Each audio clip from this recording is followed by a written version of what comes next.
Bonjour frères en Christ, passons à un autre message du jour. Avant cela, aidez-nous en vous abonnant et en aimant cette vidéo et partagez-la également avec un autre frère. L'un des mystères les plus intrigants du livre de la Genèse est l'origine de l'épouse de Caïn. Caïn, le premier fils d'Adam et Ève, est connu pour avoir commis le premier homicide en tuant son frère Abel. Cependant, dans Genèse 4h17, il est dit que Caïn connut sa femme, et elle donna naissance à Enoch. Mais qui était cette femme, et d'où venait-elle? Aujourd'hui, nous allons explorer ce que la Bible et d'autres textes anciens révèlent à ce sujet. Avant de plonger dans ce thème, réfléchissons un instant, vous êtes-vous déjà demandé comment l'humanité a réellement commencé? Comment Caïn, le deuxième homme né selon la Bible, a-t-il pu trouver une épouse?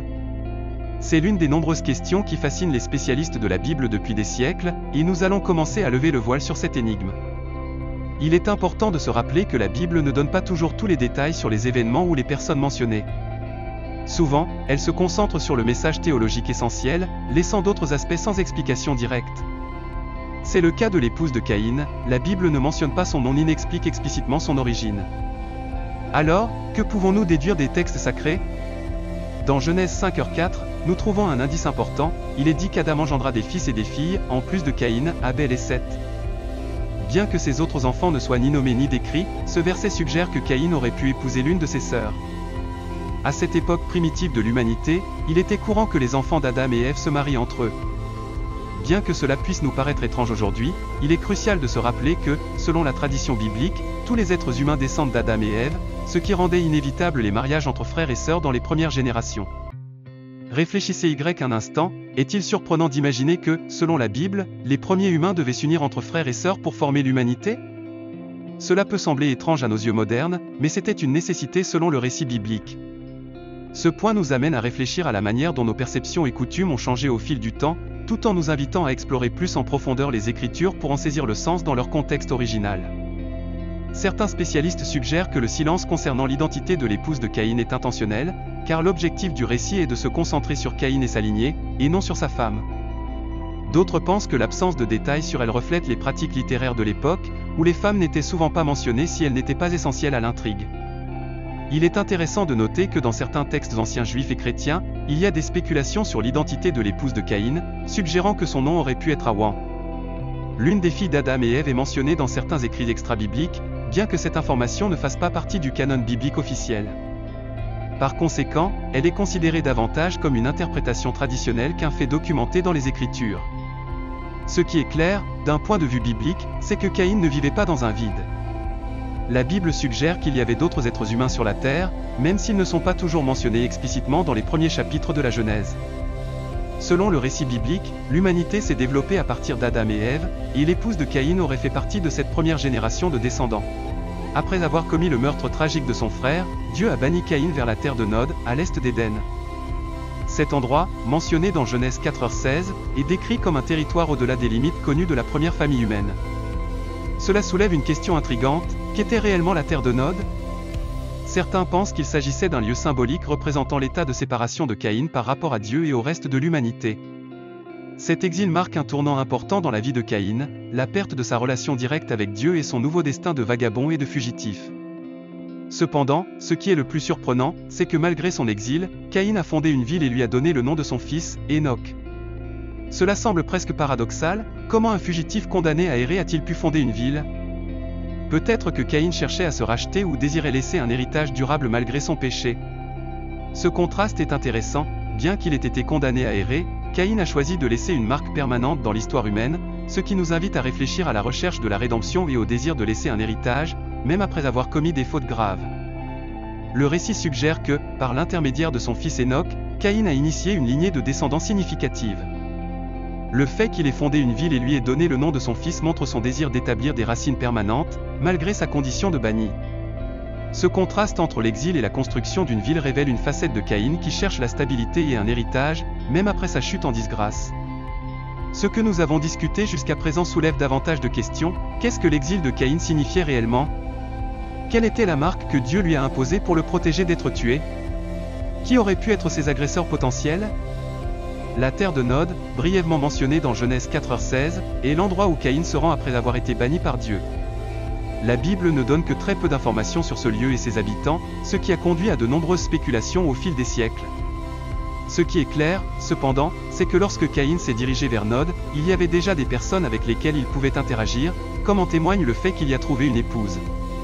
Cela nous amène à nous interroger, comment est-il possible que Caïn ait trouvé quelqu'un à épouser à Nod, si, selon la Bible, lui et ses frères étaient les premiers êtres humains?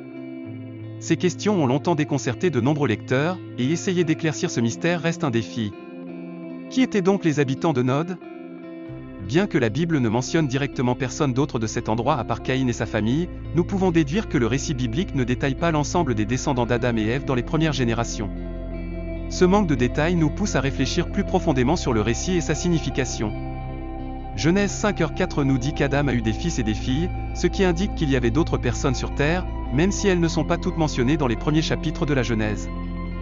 Il est probable que l'épouse de Caïn ait été l'une de ses filles, ou même une nièce.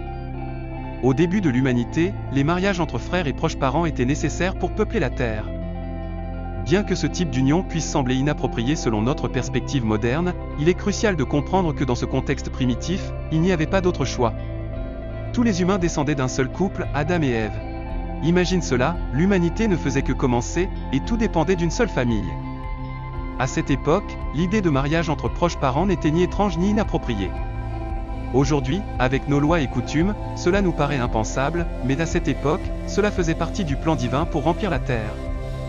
L'absence de détails sur les habitants de Nod et l'identité exacte de l'épouse de Caïn reflètent le fait que les récits bibliques se concentrent sur les événements les plus importants d'un point de vue théologique, sans s'attarder sur chaque aspect historique ou généalogique. Cependant, on peut supposer que Nod, comme d'autres lieux mentionnés dans les premiers chapitres de la Genèse, était habité par les descendants d'Adam et Ève. Qu'ils aient été dispersés à travers la terre ou regroupés en familles, ils ont probablement grandi rapidement avec le temps. En outre, la Bible nous indique que les premiers humains vivaient extrêmement longtemps. Adam, par exemple, a vécu 930 ans, Genèse 5h5, et Mathusalem, l'homme le plus âgé enregistré, a vécu 969 ans, Genèse 5h27. Cela permettait aux familles de se développer sur plusieurs générations. Dans ce contexte, Caïn n'arrive pas dans une terre vide, mais rencontre probablement d'autres descendants d'Adam avec lesquels il bâtit sa nouvelle vie. Ainsi, Nod n'était pas un lieu mystérieux peuplé d'êtres étranges, mais faisait partie de l'expansion de l'humanité, qui a commencé avec Adam et Ève et s'est étendue progressivement, comme Dieu l'a ordonné dans Genèse 1h28, « Soyez féconds, multipliez-vous, remplissez la terre et soumettez-la ». Dieu a permis ces unions proches parce qu'elles étaient nécessaires pour l'expansion de l'humanité. Cependant, plus tard, quand la population a augmenté et s'est diversifiée, ces unions ne furent plus appropriées. Dans la loi de Moïse, en Lévitique 18, des interdictions claires sont établies contre le mariage entre proches parents, comme les frères et sœurs, ainsi que d'autres parents directs. Ce développement ne reflète pas seulement la régulation des relations humaines dans une société plus complexe, mais offre aussi une protection génétique et sociale. Au début de la création, l'humanité n'avait pas encore été affectée par la dégradation génétique que nous connaissons aujourd'hui. Cela signifie que les enfants d'Adam et Ève étaient génétiquement plus purs, et les risques de mariage entre proches parents étaient minimes. Avec le temps, l'accumulation de mutations génétiques a rendu ces mariages dangereux, justifiant les interdictions de la loi mosaïque. Nous observons ici une progression dans la manière dont Dieu régulait les relations humaines, ce qui était permis par nécessité dans les temps anciens a été réglementé au fur et à mesure que la population grandissait et que la diversité augmentait. Un exemple de mariage entre proches parents dans la Bible est celui d'Abraham et de Sarah. Dans Genèse 20h12, Abraham révèle que Sarah était sa demi-sœur, en disant « Elle est en vérité ma sœur, fille de mon père, mais non de ma mère, et elle est devenue ma femme. » Malgré cette relation proche, Dieu non seulement a permis ce mariage, mais l'a aussi béni, montrant que de telles unions n'étaient pas considérées comme inappropriées à l'époque, en raison des circonstances limitées. Abraham et Sarah ont été choisis par Dieu pour être les ancêtres d'un peuple spécial, et malgré leur parenté, ils ont reçu des promesses divines, y compris celle de devenir les parents d'une grande nation par l'intermédiaire de leur fils Isaac. Cela illustre comment les normes morales et sociales ont évolué au fil du temps, à mesure que les sociétés se développaient et changeaient. Contrairement à certains récits anciens de la Bible, où les relations entre proches parents pouvaient être comprises dans un contexte culturel de nécessité, le cas d'inceste décrit ici prend une forme complètement différente. Il s'agit d'un acte forcé et violent, contraire aux lois de Dieu et à la dignité humaine. Le péché d'Amnon n'est pas seulement condamné par les lois divines, mais aussi par le récit biblique lui-même, se présentant comme un exemple d'abus de pouvoir, d'impiété et de débauche sexuelle. Il a été puni non seulement par la loi de Dieu, mais aussi par la vengeance de son frère Absalom. Cet épisode montre que, lorsque l'inceste et la violence se mélangent, les conséquences sont dévastatrices tant au niveau familial que social. Le fait qu'Amnon soit le fils du roi David ne l'a pas protégé des conséquences de son péché, soulignant un principe fondamental de la Bible, le péché entraîne le jugement, indépendamment du statut ou de la position de celui qui le commet. La punition d'Amnon a été double. Tout d'abord, il a causé la destruction émotionnelle de sa sœur Tamar, qui a été profondément marquée par la douleur et la honte de l'agression. Tamar, une femme innocente, s'est retrouvée sans soutien et a subi les conséquences d'un crime qu'elle n'avait pas provoqué. Cela souligne de manière poignante comment le péché d'une personne peut ruiner la vie d'une autre, causant de la souffrance aux victimes. Le jugement final d'Amnon est venu par l'intermédiaire d'Absalom, son frère, qui, rempli de rage vengeresse et d'un désir de justice, l'a tué. Ce récit nous pousse à réfléchir sur le fait que la violence engendre plus de violence. Le péché d'Amnon n'a pas seulement dévasté la vie de Tamar, mais a également apporté le chaos et la destruction à toute la famille. Cela montre que le péché ne se limite rarement à un seul acte, car il s'étend souvent et affecte d'autres personnes. C'est un exemple clair de la façon dont les péchés violents et abusifs ne détruisent pas seulement les victimes, mais apportent également le chaos, la division et la mort aux familles. De plus, cette histoire met en évidence l'incapacité de David à contrôler ses enfants et à appliquer la justice de manière efficace, perpétuant ainsi un cycle de vengeance et de violence au sein de sa famille. Le péché d'Amnon n'a pas seulement entraîné sa propre mort, mais a déclenché une série de tragédies qui ont abouti à la rébellion d'Absalom contre son père David, conduisant à un bain de sang et au désordre dans le royaume d'Israël. Enfin, nous ne pouvons pas ignorer le cas d'Hérode Antipas et d'Hérodiade, mentionné dans Matthieu 14, 3-4, comme un autre exemple de relations immorales condamnées tant par la loi de Moïse que par les dirigeants religieux. Hérode Antipas, tétrarque de Galilée, s'était marié avec Hérodiade, qui était la femme de son frère Philippe, violant clairement les normes morales et religieuses de l'époque. Jean-Baptiste a publiquement dénoncé ce mariage illicite, n'ayant pas peur de proclamer la vérité devant les puissants. Lévitique 18 présente les lois que Dieu a données à Moïse concernant la moralité sexuelle et les pratiques interdites pour le peuple d'Israël, dans le but de les distinguer des pratiques immorales des nations voisines. Ce chapitre interdit les relations sexuelles avec des proches parents, tels que les parents, les frères et sœurs, les enfants, les petits-enfants, les oncles, les tantes, les belles-filles et les beaux-frères. L'adultère est également condamné, interdisant les relations avec la femme d'un autre homme. De plus, les relations avec des animaux, la bestialité, et les relations homosexuelles, spécifiquement entre hommes, sont également proscrites. Le chapitre inclut aussi un avertissement contre les pratiques païennes, comme le sacrifice d'enfants au dieu Moloch, un rituel courant parmi les Cananéens. Hérode n'a pas respecté ce commandement en prenant Hérodiade comme épouse, alors qu'elle était encore mariée à Philippe. Pour Jean-Baptiste, ce n'était pas seulement une question de parenté inappropriée, mais un acte d'immoralité qui reflétait la déchéance morale des dirigeants d'Israël. C'est pourquoi Jean a confronté Hérode ouvertement, disant « Il ne t'est pas permis de la voir » Matthieu 14h4.